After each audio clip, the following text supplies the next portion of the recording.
Hey everybody, my name is Eric, and usually I'm the one that is leading your parents in music in their service.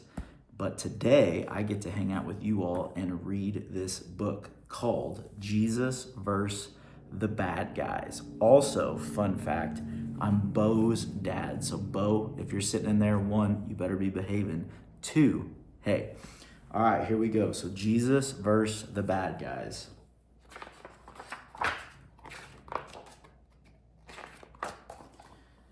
Do you know who the bad guys are? Look at those people right there. That one girl looks like a princess. She doesn't look very bad. In Jesus' day, most people thought they knew who the bad guys were. They were the Roman soldiers. These guys were big meanies. Look how big that guy is. He's huge. They would take over other countries and steal all their money. They would force some people to become slaves. They would hurt people. They would force strangers to carry their bags. Before Jesus came, everyone hoped a new king would arrive and do something about these bad guys. Look at those guys. They don't look like very much fun. Once Jesus showed up, many people got excited. If Jesus became king, they thought they knew what his mission would be. They imagined he was going to make all the bad guys pay. It said so in one of their sacred scrolls.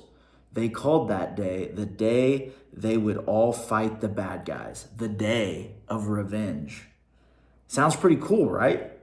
All the new king had to do was get up and say, "It's payback time." There's Jesus.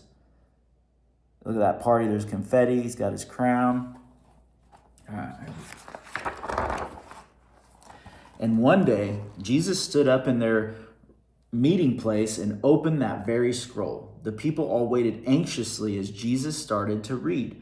"I'm here to announce my new kingdom," Jesus declared. "I'm here to tell people about God's favor."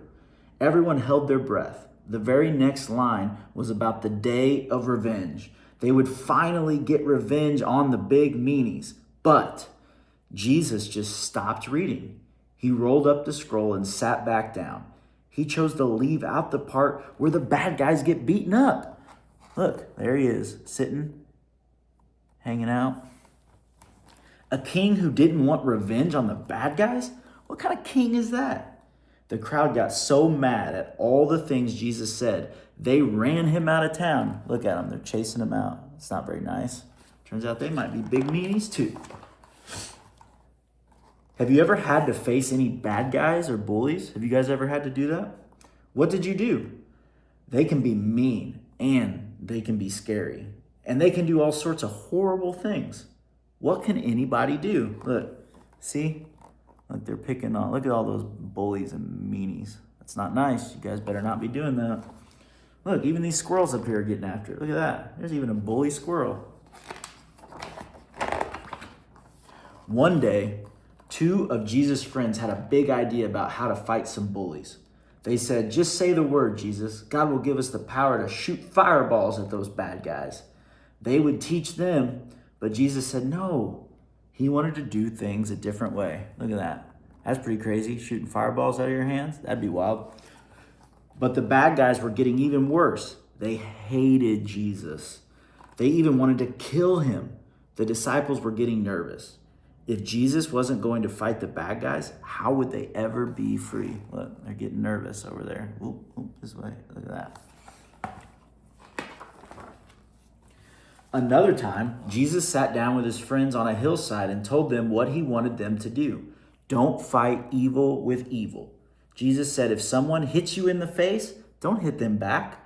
If someone steals your shirt, offer them your coat too. I mean, that's a wild idea. Look at that. He's sitting up on the hill, teaching. Jesus' friends were shocked. How would they protect themselves? The Roman meanies were everywhere. And if those big Roman bad guys make you carry their stuff for a mile, we'll carry their stuff for 2. Look at that. See, he's carrying it.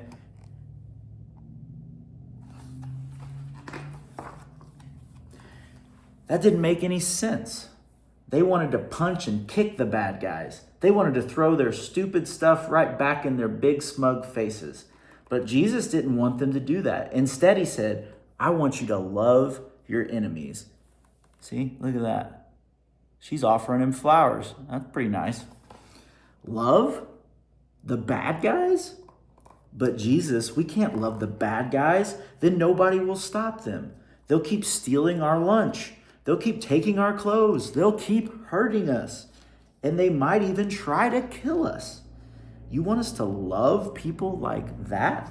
Look, he took her flowers and he stomped on them. Big meaning for sure.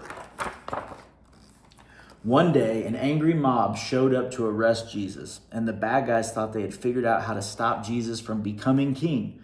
They showed up with swords and clubs and spears ready for a fight. How would Jesus defeat the bad guys? Look at that angry mob. Those bros they mean business. But look, Jesus crew's hiding behind a tree.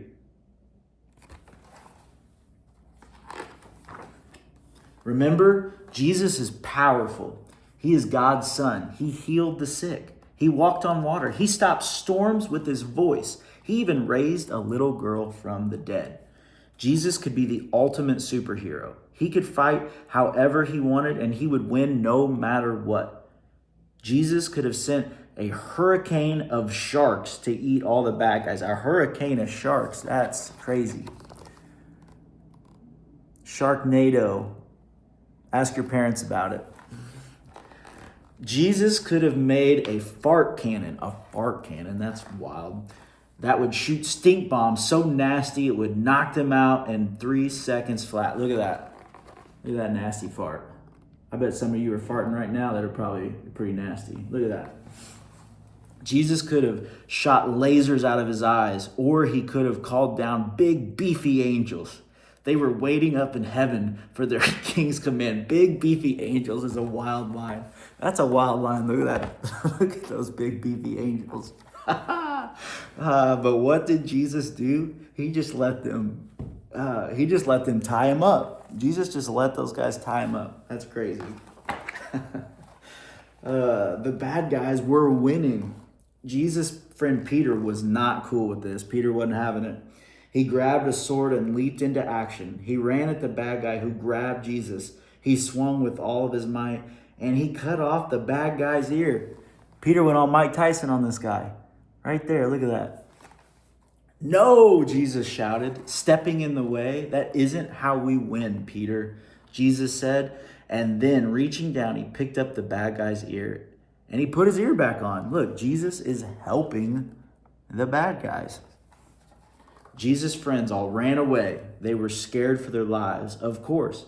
And the bad guys meant business. They wanted to kill Jesus. And he didn't plan on stopping them. Jesus was going to love the bad guys, even if they killed him. Look at that. See? Fixing the ear. The soldiers put Jesus up on a cross. It was torture. People shouted at Jesus while he was dying. Some were mocking, and others were desperate. If you really are the king, why aren't you fighting? And where are your big, beefy angels? Why don't you fight back? But then, just as Jesus was about to die, he said something. It was his secret weapon. It was the one and only thing that could ever possibly defeat all the bad guys, he said. Dad, forgive them. Look, there's Jesus on the cross. Look at them all yelling. Look, he says, Dad. He's talking to God there. He says, forgive them. He's asking his dad. He's asking God to forgive them, even though they're doing all this stuff. You see, Jesus knew something that we forget. The bad guys don't always think they're the bad guys. The bad guys don't always know what they're doing. They do mean, horrible things because they've lost sight of who they are. And only love can open their eyes. And if you punch them, they punch back. If you kick them, they kick back even harder. But if you forgive them, well, forgiveness helps them see. It creates a road back that anyone can take. The Roman soldier who was in charge of killing Jesus, the big bad guy who took his life away, even he realized the truth. When he looked up at Jesus, he said, this really was the Son of God. Look at him. He's realizing the truth right there. See? All those bad guys are realizing. Jesus didn't stay dead. He rose again. And guess what? He still didn't take revenge. He really did forgive the bad guys who had killed him. Jesus proved that forgiveness is more powerful than punches and kicks. And in the end, love wins over hate. He could have destroyed the big bad Romans. He could have taken over the world while riding a pet T-Rex. That's crazy. Jesus on a dinosaur, a pet T-Rex. This is wild. This book's wild. And the bad guys would be so scared, right? Wouldn't you be scared? But that's the craziest thing. Jesus doesn't see people as good guys and bad guys. He sees everyone as worthy of love. That even means you guys. He sees each and every one of you worthy of love. Today, followers of Jesus all over the world get his help to fight in the exact same way Jesus did. They don't use fireballs or fart cannons. They don't just wait for a day of revenge. They do stand up against injustice. And when they're bullied, they ask someone they trust for help. Who would you ask for help? But they don't fight evil with evil. Instead, they fight evil with love and forgiveness. Sometimes this means they get hurt. Sometimes this means they lose. Sometimes they have to create space because some people are unsafe. But they know their King Jesus will make things right one day. And they know the one and only secret weapon to stop evil once and for all. They use love to turn their enemies into friends. Look at that. He went from smashing her flowers and picking on her to now they're sitting down having a nice picnic. Look at that. The end. Jesus and the bad guys. Hope you guys had fun reading this. I know I did. See y'all.